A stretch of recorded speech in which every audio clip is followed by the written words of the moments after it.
மக்கள் அனைவருக்கும் வணக்கம். வீடியோக்குள்ளே போகிறதுக்கு முன்னாடி நீங்கள் நம்ம சேனலுக்கு புதிய பார்வையாக இருந்தீங்கன்னா மறக்காம நம்ம சேனலை சப்ஸ்கிரைப் பண்ணிக்கோங்க. வாங்க மக்களே வீடியோக்குள்ளே போடாம். அதாவது அரசியல் தொடர்பான நிகழ்வுகளை உடனுக்குடன் தெரிஞ்சுக்க மறக்காம நம்ம சேனலை சப்ஸ்கிரைப் பண்ணிக்கோங்க. 41 குடும்பங்களுடன் ஓட்டல் அறையில் நடந்தது இதுதான் திடீர் திருப்பம். அதாவது என்ன சொல்கிறீங்க என்ற முழுமையாக தெளிவாக உங்களுக்கு நான் இப்போ சொல்ல போகிறேன். வீடியோ ஸ்கிப் பண்ணாமல் பார்த்துக்கிற மக்கள் அனைவருக்கும் தான் இது புரியும். அதாவது கரூரில் நடந்த சம்பவம், 41 பேர் உயிரிழந்தார்கள். அதில் அனைத்து குடும்பங்களையும் நமது தாவேக தலைவர் விஜய் அவர்கள் பார்த்திங்கன்னா ஒரு தனியார் ஓட்டலை நேரில் சந்திக்குமாறு ஒரு பிளான் செய்து கொண்டிருந்தார்.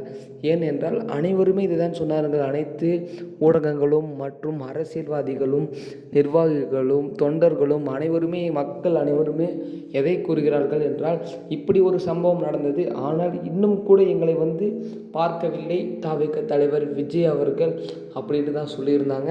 அதற்கு முற்றுப்புள்ளி வைக்க வேண்டும். அதாவது அவர் வராத காரணம் என்னவென்றால் அவருக்கு போலீஸ் அனுமதி தரவில்லை. ஆகையால் அதனாலே அவர் கரூர் பார்த்திங்கன்னா வர முடியல. இப்போது அதற்கு எதிர்மாறாக என்னால் தானே கரூர் வர முடியாது, பட் இறந்த குடும்பங்கள் அனைத்து குடும்பங்களையும் தன் ஓட்டலில், அதாவது அவர்கள் வீட்டில் இருந்து ஓட்டலுக்கு வரும் வரை அனைத்து வசதிகளையும் செய்தார் நமது தாவேக தலைவர்கள். அது மட்டும் இல்லை மக்களே, அனைவரும் பார்த்திங்கன்னா ஓட்டலில் வர வைத்துட்டு அந்த ஓட்டல் அறையில் நடந்தது என்ன அப்படின்ற கேள்விக்கு பதில் இப்பொழுது நான் சொல்ல போகிறேன். அதாவது என்ன நடந்துச்சு அப்படின்னு பார்த்தீங்கன்னா, அனைவரிடையும் மன்னிப்பு கேட்டு அவர்களுடைய நிவாரணத் தொகை, அதாவது தலா 20 லட்சம் பார்த்திங்கன்னா ஒருத்தருக்கு தரக்கூடியதாக நமது தாவேக தலைவர் விஜய் அவர்கள் கூறினார்கள். அது மட்டும் இல்லை, அவர் ஆழ்ந்த இரங்கலையும் அவர்களுக்கு உறுதுணையாக எப்பொழுதும் இருப்பேன் என்று கடந்த 2 மணி நேரமாகவும் அனைத்து குடும்பக்காரர்களும் பேசிக்கொண்டு தாவேக தலைவர் விஜய் அவர்கள் பார்த்திங்கன்னா ஆழ்ந்த இரங்கலையும் அனைவருக்குமே தெரிய வைத்தார். உங்கள் பையன் இருந்ததற்கு நான் ஒரு காரணமாக இருந்தாலும், உங்கள் பையன் இருந்திருந்தால் என்ன செய்வானோ அதை நான் செய்கிறேன் உங்கள் பையனாக என்று அனைவரிடமும் வாக்களித்தார். அது மட்டும் இல்லை, அனைவருடைய மனதிலும் இடம் பிடித்தார் நமது தாவேக தலைவர் விஜய் அவர்கள்.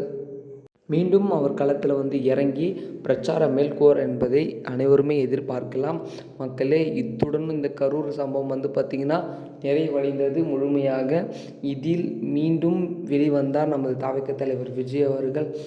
பிரச்சாரம் கூட்டம் மேற்கொண்டு மீண்டும் களத்தில் இறங்கப் போகிறார் நமது தாவேக தலைவர் விஜய் அவர்கள். அதுவும் கார் இல்லை, வேன் இல்லை, பஸ் இல்லைங்க, ஹெலிகாப்டரில் இறங்குகிறார்.